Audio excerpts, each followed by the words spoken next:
이 시간 우리에게 주신 하나님의 말씀 요한복음 1장 40절부터 42절의 말씀을 봉독해 드리겠습니다. 요한의 말을 듣고 예수를 따르는 두 사람 중에 하나는 시몬 베드로의 형제 안드레라, 그가 먼저 자기의 형제 시몬을 찾아 말하되 우리가 메시아를 만났다 하고, 메시아는 번역하면 그리스도라. 데리고 예수께로 오니 예수께서 보시고 이르시되 내가 요한의 아들 시몬이니 장차 게바라 하리라 하시니라. 게바는 번역하면 베드로라. 아멘. 그때 주님의 날 주회전에서 또 온라인으로 예배드리는 우리 모두에게 주님의 은혜와 평강이 가득하시기에 축원합니다. 잘들 보내셨죠? 네. 우리 영동 지역은 또 많이 비가 내리지 않고 오히려 비가 조금은 아직까지는 좀 부족한 상태인 것 같은데, 뭐 남쪽에는 잘 아시는 것처럼 보도도 많이 보셨지만 정말 이렇게 비가 올 수가 있나 싶을 정도로 그렇게 한 시간에 뭐 100mm 이상 오는 거는 아마 우리가 노아의 홍수를 생각해 보면 아마 그것보다 더 강력한 비가 40주야 40일 동안 내리지 않았을까, 어렴풋하게나마 조금 가늠해 볼 수도 있지 않을까 싶은데, 그 정말 어떻게 할 수 없는 불가항력적인 사건 속에서 지금 힘들어하는 많은 분들도 계신데, 우리가 또 나라를 위해서 또 환경을 위해서 더 관심 갖고 기도해야 될 때인 줄로 믿습니다. 오늘은 요한복음의 시리즈 가운데 특별히 예수님의 제자 가운데 한 명이었고 시몬 베드로라고 우리가 알고 있는 그 요나의 아들 시몬으로도 알고 있고 또 요한의 아들로도 알고 있어요. 요나 요한 같은 말이에요. 같은 뜻이에요. 히브리 사람 유대인들은 요나라고 부르고 헬라어로는 요한이라고 불러요. 요나가 구약의 선지자잖아요. 요나라는 뜻은 원래 비둘기라는 뜻이거든요. 그 요한의 아들 시몬아, 그 복음서가도 우리 많이 알잖아요. 처음 보죠? 처음 들었나요? 하여튼 그 시몬 베드로의 동생인 오늘 그 안드레에 대한 이야기를 좀 집중적으로 보려고 해요. 우리가 따로 시간을 내서 보기 어렵지만 말씀 우리 안에 있기 때문에 안드레에 대한 이야기를 보려고 하는데 좀 잘 메모도 좀 해두시고 이렇게 찾아보시면 좋겠다 싶어요. 본문 41절을 보시면 그가 먼저 자기 형제 시몬을 찾아 말하되 우리가 메시아를 만났다 하고, 이제 자기 형제인 시몬 베드로를 얘기하는 거죠. 베드로를 이제 예수님과 그 전날 같이 만나게 되고, 안드레의 이름 나왔지만 그 다른 제자의 이름 나오지 않았지만 우리가 추측컨대 거의 대부분 사람들이 생각할 때 주님의 사랑하는 제자, 사랑받는 제자였던 요한으로 우리가 알고 있어요. 요한과 함께 예수님과 함께 밤새 얘기 나누고 하루를 머물고 난 다음에 자기 형 시몬에게 찾아가서 우리가 메시아를 만났다라고 이렇게 얘기를 해요. 근데 이 만났다라는 원어가 헤우리스코라는, 헬라어 중에 헤우리스코, 이 헤우리스코라는 단어의 번역이 조금 아쉬운데 만났다라는 번역보다는 찾았다라는 번역을 하는 게 훨씬 더 원문에 가깝고 정확해요.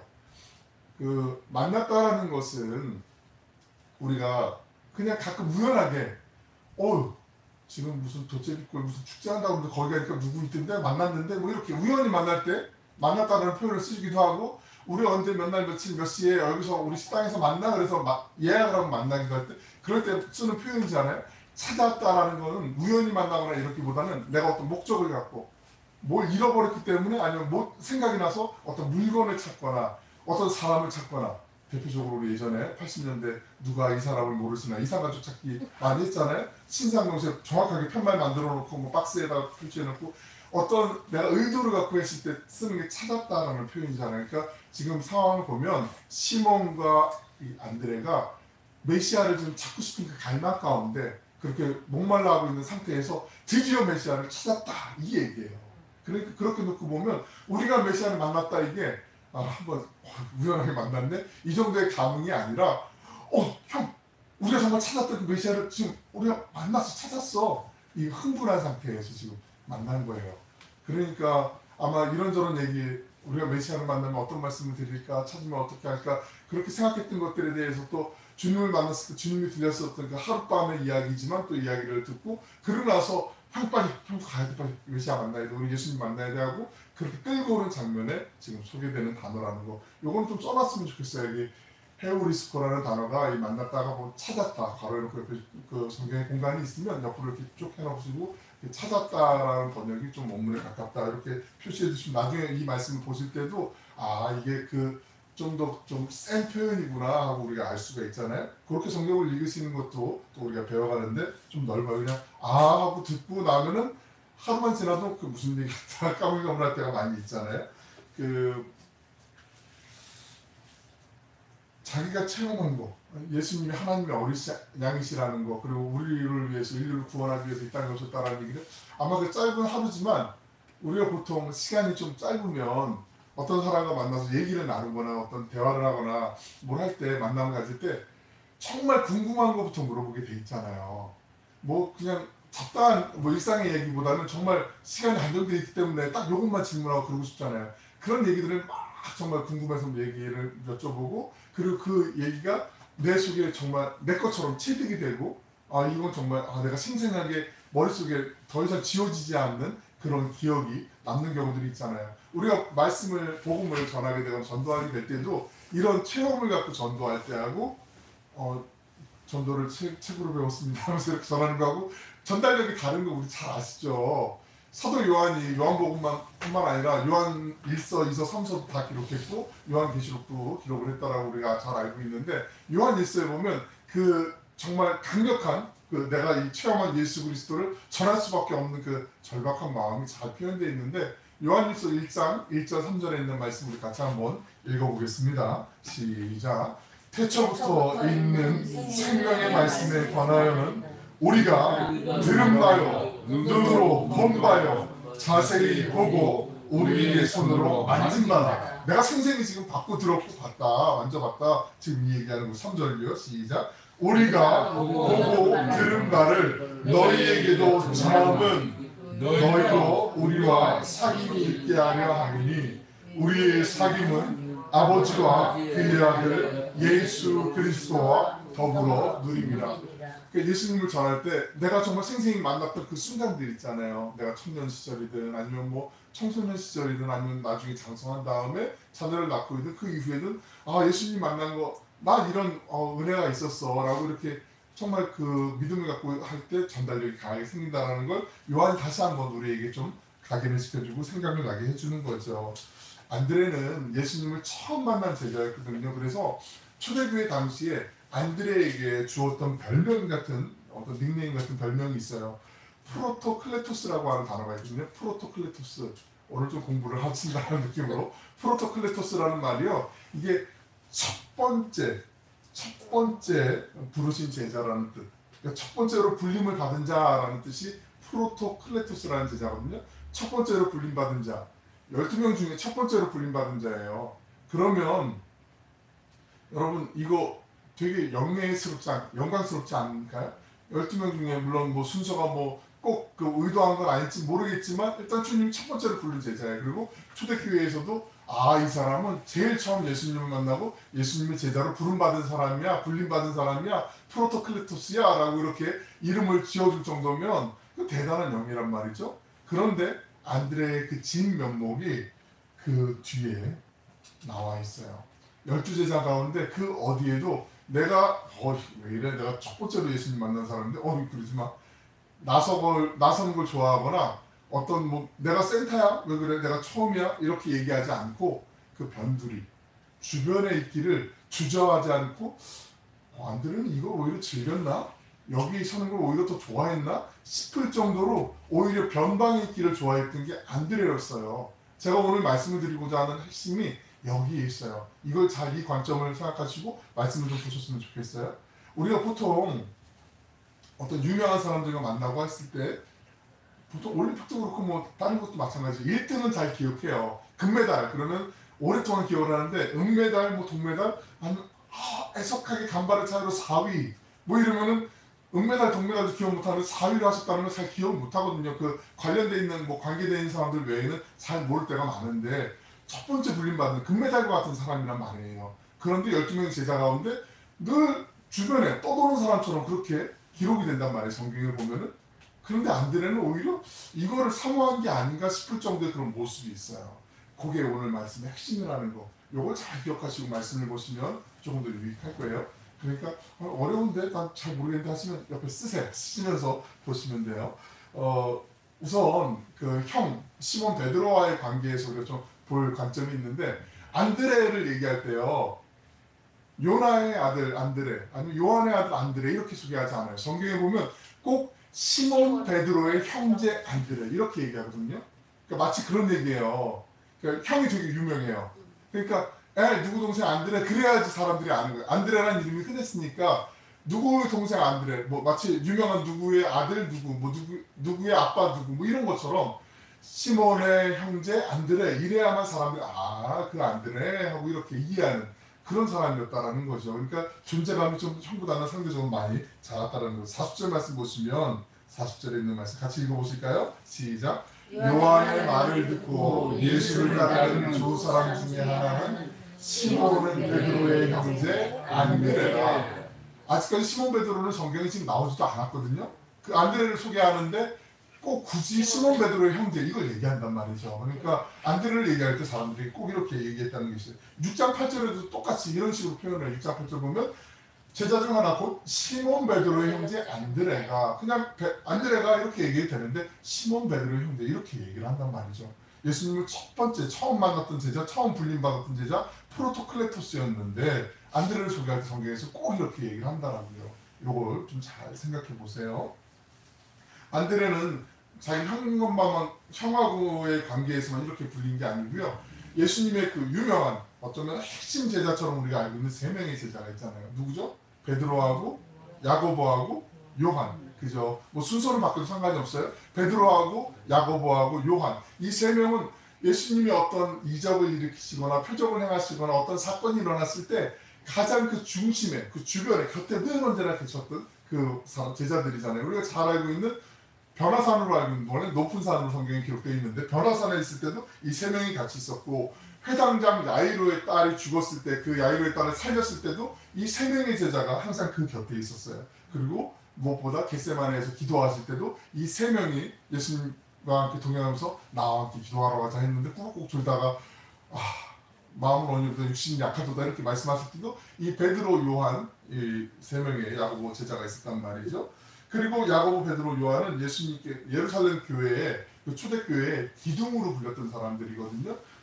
한번 그 갈라디아서 2장 9절에 있는 말씀 보세요. 갈라디아서 2장 9절 또 기둥같이 여기는 야고보와 게바와 요한도 그러니까 초대교회 예수님이 승천하시고 난 다음에 예루살렘 교회가 이제 틀을 잡고 복음을 전도하려고 할 때에도 안드레가 맨 처음에 예수님께 불림받은 사람임에도 불구하고 게바, 베드로와 요한과 그리고 예수님의 형제였던 야고보 이 세 명이 중심축이 되어서 교회를 이루어가는 일에 복음을 전도하는 일에 핵심적인 인물 역할을 감당했다라는 거죠. 그러니까 저는 속이 좁아서 그런지 모르죠. 역지사지로 한번 잠깐 생각을 해봤는데 묵상을 해봤는데 제가 만약에 안드레의 입장이라면 적잖이 서운하지 않았을까? 그랬을 수도 있을 것 같은 저 같은 사람이라면 그랬을 것 같은데 안드레는 절대 그러지 않았단 말이에요. 성경에 그런 표현이 나와 있지 않아요. 그래서 나중에 한번 우리가 천국 가면 물어볼 수 있겠지만 물론 다 알려주시겠지만 참 대단한 사람이었다라는 거 우리가 알 수 있어요. 우리가 살면서 그렇잖아요. 다른 사람들보다 뒤처지는 거 좋아할 사람 솔직히 있을까요? 없어요. 절대 그렇지 않아요. 옆에 있는 사람이 뭘 잘하고 칭찬을 받으면 마음 그냥 잘 됐어 좋아 좋은 일 생겼는데 축하해 얼마나 좋아 막 이러는데 속으로는 그 마음을 좀 덜 드러내고 본심을 좀 감추거나 뭐 이럴 뿐이지 부럽잖아요. 물론 여기 계신 분들은 다 뭐 마음이 너그럽고 뭐 편하니까 안 그럴 수 있지만 약간 부러울 수 있단 말이죠. 그런데 안드레는 전혀 그런 마음을 갖지 않았어요. 흥미로운 게요. 제자들 가운데 마치 변두리에 남아있는 것처럼 보였던 이 안드레의 모습이요. 그의 옛 스승이었던 세례 요한에게도 강렬하게 그 흔적이 남아있거든요. 이게 아마 거기에서부터 열심히 성실하게 정말 학습이 되어진 참 제자의 삶을 살아서 그렇지 않을까 우리가 유추해 볼 수는 있는데 세례 요한 잘 아시는 것처럼 예수님은 회개하셔야 되겠고 나는 쇠하여야 하리라 그렇게 얘기했던 주님의 길을 예비했던 그 세례자 요한이었잖아요. 요한복음 3장 30절에 있는 말씀 한번 같이 읽습니다. 시작. 그는 회개하여야 하겠고 나는 쇠하여야 하리라. 근데 이 당시에 잘 아시지만 세례 요한은 상당한 인기가 있었던 사람이었던 거 아세요? 유대인들에게 세례 요한하면 거의 뭐 상남자예요. 상남자. 그리고 광야에 세례가 멀리 먼 발치에서 보면 저 사람 말씀 들어야지. 저 정말 하나님의 신실한 쓰임받는 종이지라고 이렇게 인정받았던 아주 유명 인사였단 말이죠. 인싸라고 하죠. 청년들이 얘기할 때. 그리고 예수님은 별로 사람들에게 존재감이 없는, 이때 당시만 해도 별로 알려지지 않는 분이었단 말이죠. 그런데 보라, 세상의 모든 죄를 지고 가는 하나님의 어린 양이로다. 저분은 흥하셔야 되겠고 나는 쇠야 하리라. 저분은 더 높아지셔야 되겠고 나는 저분에 비하면 저분의 그 샌들 신발끈을 묶기에도 나는 도저히 감당할 수 없는 그런 존재다라고 그렇게 얘기하면서 제자들에게 너희는 바로 저 예수님 메시아 저분을 따라가야 된다라고 그렇게 얘기했던 사람이죠. 쉽지 않잖아요. 그런데 그 스승의 옛 스승 세례 요한의 말씀을 듣고 새기고 그리고 오롯이 실천을 했어요. 그리고 주님을 만났을 때 내가 주님을 만났다, 찾았다 라고 그렇게 외치면서 형도 다시 인도했던 그 사람이 바로 오늘 말씀의 주인공인 안드레였다라는 거죠. 안드레는 안드로스라는 단어에서 파생된 단어인데 안드레라는 말의 이름의 뜻은요, 뭘 것 같으세요? 남자다운. 안드레하고 옆에다 써주세요. 남자다운. 요즘 식으로 얘기하면 상남자의 진짜 남자, 남자다운. 근데 우리는 남자다운 이렇게 생각하면 무슨 야생의 어떤 야성이 있고 좀 강하고 이런 게 상남자고 남자라고 생각하는데 안드레의 모습에 전혀 그런 거 없어요. 내가 좀 세지, 내가 강하지, 내가 좀 힘이 있지, 내가 좀 많이 있지, 이런 걸 드러내는 게 하나도 없단 말이죠. 근데 이름은 남자다운이라는 뜻이에요. 진짜 남자의 뜻이 무엇인지, 남자의 모습이 무엇인지를 역설적이게도 우리에게 보여주는 게 안드레의 모습이거든요. 정말 본받을 점이 많은 안드레의 모습이었어요. 신앙생활하면서 세례 요한과 안드레의 모습은 정말 우리가 본받아야 될 바람직한 아름다운 모습 아니겠어요? 우리가 어떤 경우에는 전도를 하거나 어떤 분을 예수님께로 인도할 때 그렇게 할 때 이분이 잘 정착할 수 있도록 정말 바나바처럼 잘 이렇게 양육을 돕고 또 이분을 위해서 편의를 제공하는 거, 이거 되게 귀한 일이죠. 좋은 일이죠. 하지만 어느 순간 되면 이분이 스스로 이제 홀로서기 하듯이 주님을 혼자서도 열심히 또 기도하고 찬양하고 주님의 일을 감당할 수 있는 사명자로 이렇게 성장할 수 있도록 우리 그 받침대 역할, 버팀목 역할을 해주는 거, 이게 정말 중요하거든요. 안 그러면 이 사람을 너무 의지하게 되고 의존하게 될 때가 많이 있어요. 그러니까 보통 그렇잖아요. 우리가 스승을 뛰어넘어야 된다는 얘기 많이 들어보시죠. 선생님이 가르치는 거 거기까지만 가면 안 되고 그 선생님을 뛰어넘어야 그 사람이 어떤 일을 할 수 있고 어떤 업적도 남길 수 있는 것처럼 신앙에 꼭 어떤 일을 하고 업적을 남겨야 된다는 말씀이 아니라 그 사람이 아니라 이제는 이 사람을 의지했다가 이 사람의 시선이 의지했던 모든 것들이 예수님께로만 다 모여져서 향해야 되는 거, 이게 제일 중요하다는 거죠. 근데 이것을 놓치는 경우들이 우리가 많이 있어요. 체험적으로 알고 있어요. 교회 신앙생활 하다 보면 많은 경우에 그게 잘 안 될 때가 참 많이 있거든요. 내 역할은 여기까지. 이제 집사님이 나보다 기도 더 잘하시는 것 같아. 처음 예수님 믿었을 때 그때 생각하면 우리 너무 웃기지 않아? 막 이랬는데 나중에 추억 쌓아서 얘기하고 이제 집사님 나를 위해서 좀 기도해줘. 권사님 되셨으니까 나를 위해서 더 기도 좀 해줘. 이렇게 서로 이제 동역자가 되는 관계. 이게 가장 아름다운 모습이에요. 이게 안 되면 교회가 자꾸 예수님보다는 사람을 의지하게 되고 어떤 파벌, 분파 이런 게 나뉘게 되거든요. 우리가 사랑하는 대표적인 교회가 있어요. 고린도 교회 있잖아요. 고린도전서 1장 12절에 있는 말씀 같이 한번 읽어보실게요. 1장 12절에 있는 말씀 시작. 내가 이것을 말하려니와 너희가 이르되 나는 바울에게, 나는 아볼로에게, 나는 게바에게, 나는 그리스도에게 속한 자라 이라는 것이니, 고린도 교회는 기본적으로 네 파가 있었어요. 일단은 교회 안에 보통 오래된 교회들 한 두 줄기의 파가 있든지 여러 파가 있긴 한데 교회 안에서 이러면 안 된다는 걸 사도 바울이 역설적으로 얘기하는 거지만 그게 지금 없으면, 내가 죽고 주님만 드러나는 일이 없으면 어느 교회든 이런 함정에 놓일 수가 있음을 보여주고 있는 게 고린도 교회라는 거죠. 그러니까 우리가 타산지석, 반면교사 삼지 않으면 안 되고, 교회는 그래서 늘 언제나 리뉴얼, 새롭게 돼야 돼요. 새롭게. 그게 안 되면 안 돼요. 그러니까 늘 언제나 내가 처음 예배 드리는 것처럼, 내가 처음 예수님 만난 것처럼 이게 우리 마음속에 계속 끌어놔야 돼요. 믿으시죠? 난 동의 못하겠는데 내가 지금 해온 게 몇 년 동안인데 그러시면 안 돼요. 정말 늘 언제나 새롭게. 제사를 드릴 때 구약시대 때 제가 몇 번 말씀드렸어요. 강조하느냐고. 제물을 딱 드렸는데 이 제물이 생각보다 덩치가 큰데? 요거 좀 아꼈다가 요거는 내일 제사 드리고 상번제를 드리고 오전에 요것만 드리고 오전에는 앞다리만 드리고 오후에는 우리 뒷다리 드리고 이러지 않았단 말이에요. 제사는 늘 언제나 처음 그 예배를 드린 것처럼 우리가 그 마음을 가져야 이런 불편한 일들이 생기지 않는다는 거 우리 꼭 타산지석으로 삼아야 될 줄로 믿습니다. 신앙 공동체가 바로 이 안드레아 같은 사람들을 통해서 그 헌신을 통해서 건강하게 세워져 가는 거죠. 타인의 입장도 배려했고 그리고 정말 충직하게 성실하게 땀을 흘리고 씨를 뿌렸던 그런 사람이었어요. 그리고 안드레는 사람들을 예수님께 잘 인도했던 사람이었잖아요. 우리가 잘 아는 것처럼 예수님은 안드레는 요한복음에 3번 등장하게 되는데 3번 등장할 때마다 사람들을 다 예수님께로 인도를 해요. 그 첫 번째가 자기 형 베드로를 인도할 때 본문 42절에 있는 말씀 보시면 데리고 예수께로 오니 예수께서 보시고 이르시되 내가 요한의 아들 시몬이니 장차 게바라 아니라 하십니다. 게바는 번역하면 베드로라 페트라라는 얘기잖아요. 학자들은 안드레가 베드로를 예수님께 데리고 온 게 이게 안드레가 한 가장 큰 일 중에 하나라고 얘기를 해요. 왜냐하면 베드로를 통해서 물론 베드로가 우리 성경에는 나와 있지 않지만 우리 예수님의 12제자 가운데 수제자라는 얘기를 종종 많이 표현을 하는 거 들어보셨잖아요. 성경에는 나와 있지 않아요. 근데 보통 보면 이 사람이 으뜸일 거야 라고 얘기하면서 그냥 교회의 역사 속에서 전통 속에서 수제자라고 그렇게 많이 불렀는데 근데 베드로가 오순절 성령 같은 사건 이후에 설교할 때 몇천 명이 돌아와서 회개하고 돌이키죠. 유대인들이 3,000명이나 되는 사람들이 말씀을 듣고 돌아와요. 뭐 그 정도 쯤이야 뭐 이렇게 생각하지는 않잖아요. 근데 뭐 그 인원수가 중요하다고 말씀드리는 게 아니라 정말 주님을 위해서 최선을 다해서 최고의 헌신을 드렸던 사람 가운데 한 명을 예수님께로 인도했던 역할을 바로 이 안드레가 했다라는 거 요거를 우리가 잘 눈여겨볼 필요가 있어요.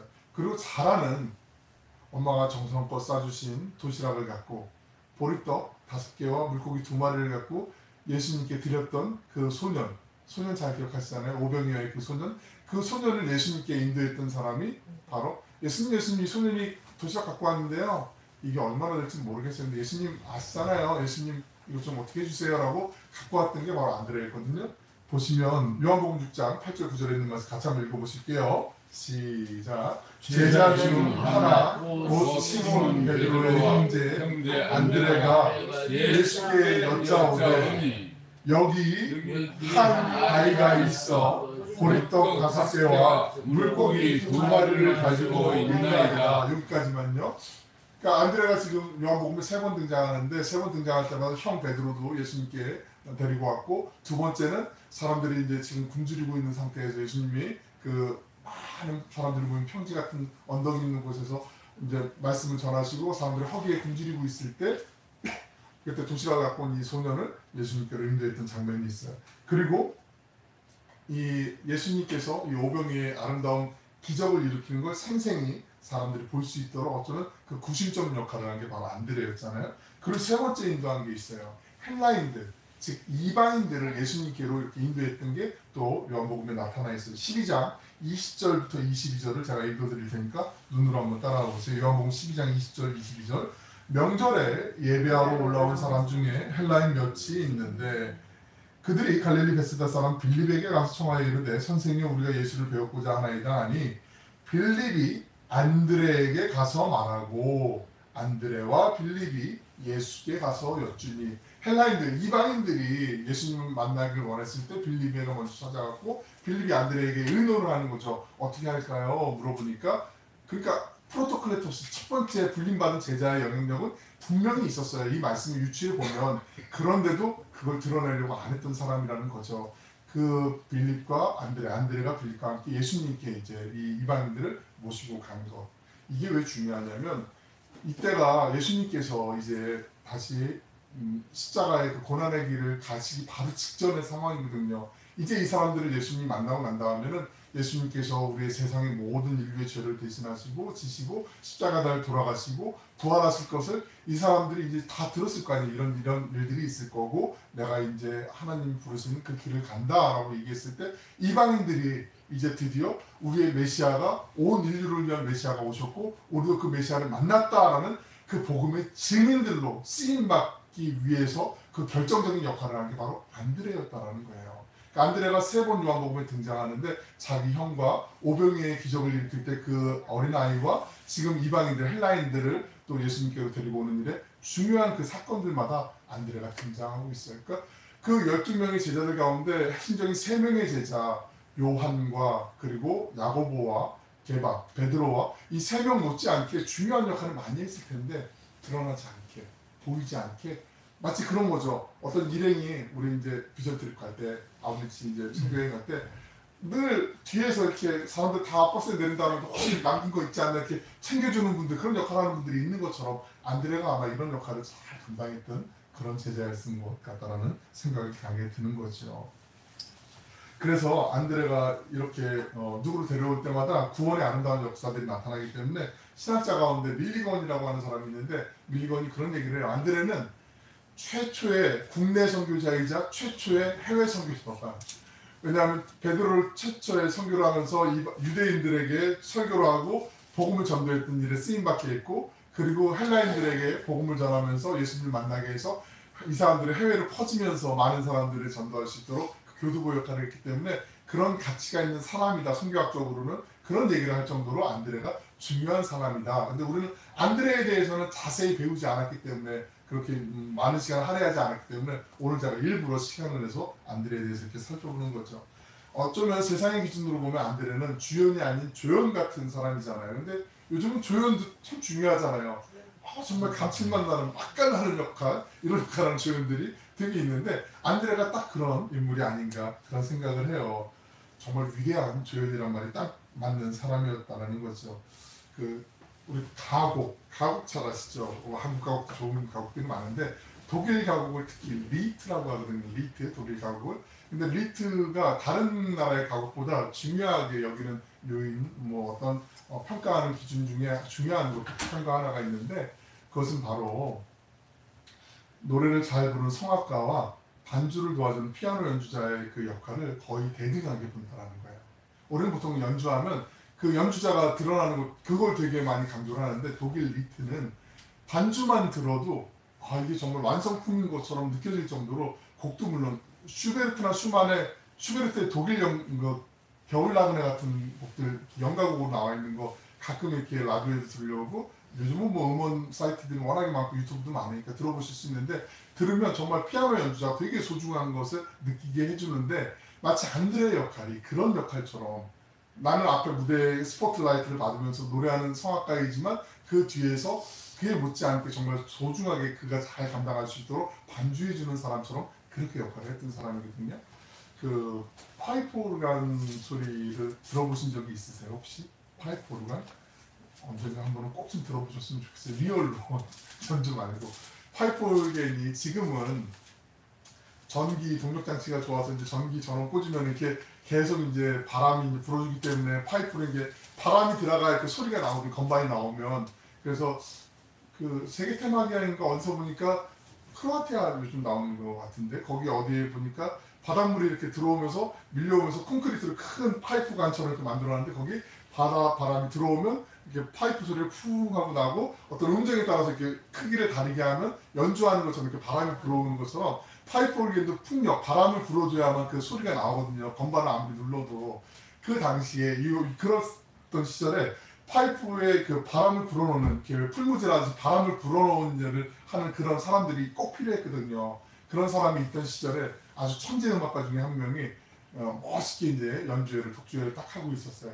그리고 전반부가 끝나고 난 다음에 보통 연주회를 가면 중간에 쉬는 시간이 잠깐 있거든요. 10분이든 뭐 길게는 15분이든 인터미션이라고 하는 그 쉬는 시간이 있는데 그때 쉬는 시간에 이 연주가가 연주를 잘 마치고 되게 유명한 연주가였는데 뒤에 무대들을 이제 가서 올게 뒤쪽으로 가는데 거기 마침 그 파이프에 그 열심히 바람을 불어넣어 주시는 그 그 어르신 한 분, 남자 한 분이 노인이 계셨어요. 그 노인분이 연주가를 보면서 연주 정말 잘하시네요. 최고네요. 오늘 우리 연주가 참 멋지죠? 이렇게 얘기를 인사를 했단 말이죠. 이 사람이 인사를 받다가 우리 연주라니요? 이 연주는 제가 하는 건데요. 그때 이 노인분이 약간 실망한 듯이 그러시죠? 뭐 그러면서 약간 되게 어색한 분위기 몇 초 지나고 그냥 뭐 이러고 말았어요. 그런데 시간이 지나고 난 다음에 후반부 연주를 하는 시간, 이 연주가가 이제 늠름하게 이제 턱 딱 있고 의자에 앉아가지고 왜 그 허세 부리기 좋아하는 셰프 중에 이렇게 소금 뿌리는 사람처럼 이렇게 손을 딱 올려갖고 연주를 딱 하려고 이제 건반을 딱 눌렀는데 소리가 하나도 안 나는 거예요. 깜짝 놀라서 사람들도 막 놀라고 웅성성하고, 그때 이제 오르간 뒤에 가가지고 이제 있는데 아까 그 바람을 이렇게 불어넣으신 노인이 빤히 이렇게 쳐다보고 있는 거죠. 그러면 이 연주가가 정중하게 사과를 하고, 제가 아까는 죄송했습니다 영감님, 제가 정말 우리가 함께 한다라는 걸 제가 전혀 생각을 못했네요. 제 생각이 짧았네요. 잘 부탁드립니다 하고 사과를 하고 다시 자리에 와서 연주를 했다고 해요. 안드레의 모습이 바로 이런 모습 아닐까 생각을 해봅니다. 전승에 의하면 안드레는 오늘날 그리스 지역에 파트라라고 하는 동네가 있거든요. 그 파트라라는 지역에서 복음을 전하다가 순교를 당했다고 해요. 순교를 당할 때 그때 당시에 로마의 형벌은 십자가형이었거든요. 가장 참혹한 일벌백계 차원에서 사람들에게 마치 북한에서 공개처형 총살하듯이 사람들 다 모아놓고 하는 게 십자가형이었는데, 내가 어떻게 예수님께서 날 위해 돌아가신 그 십자가와 똑같은 모습으로 내가 죽을 수가 있느냐? 아니다. 나는 X자 형태로 꼭 이렇게 더 팔 벌려서 그렇게 나를 죽여라 그러면서 그렇게 순교를 했다고 해요. 근데 이 모습을, 이 전승을 그림으로 우리에게 소개해 준 그림이 있어서 한번 보여드릴게요. 보세요 한번.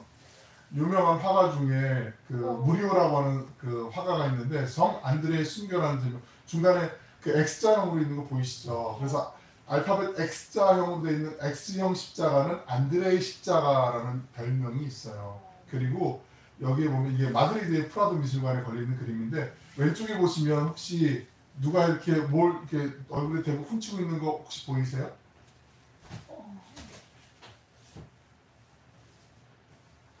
수건으로 눈물을 닦고 있는 이 사람이 누구냐면, 그 오병이어의 사건 때 자기의 도시락을 안드레에게 주었던 바로 그 소년을 이 무리오가 의도적으로 여기다 표현해 놨다라고 해요. 뭐 이해가 되시죠? 그 안드레의 마음을 보고 순교하는 그 모습을 보고. 사랑하는 여러분, 진정한 교회는 어쩌면 자신이 드러나길 바라지 않고 오직 주님만 드러나는 교회, 사람이나 어떤 상황이 자랑이 아니라 예수 그리스도의 십자가의 복음만이 자랑이 되는 교회, 하나님의 은혜 안에서 나는 믿고 오직 주님만 살아나는 그 교회가 건강한 교회 아니겠습니까?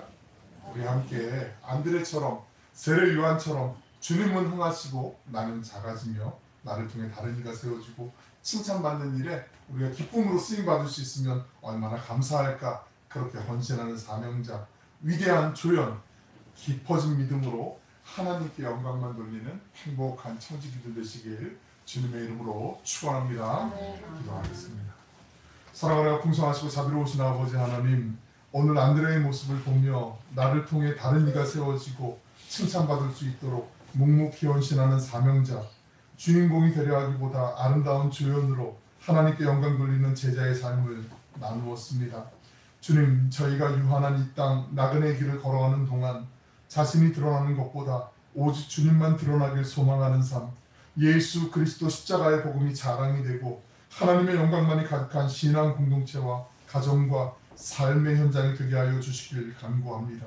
주님의 은혜와 사랑 안에서 날마다 나는 죽고 주님만 살게 하여 주시옵소서. 사랑이 많으신 예수님의 이름으로 기도 올리옵나이다. 아멘.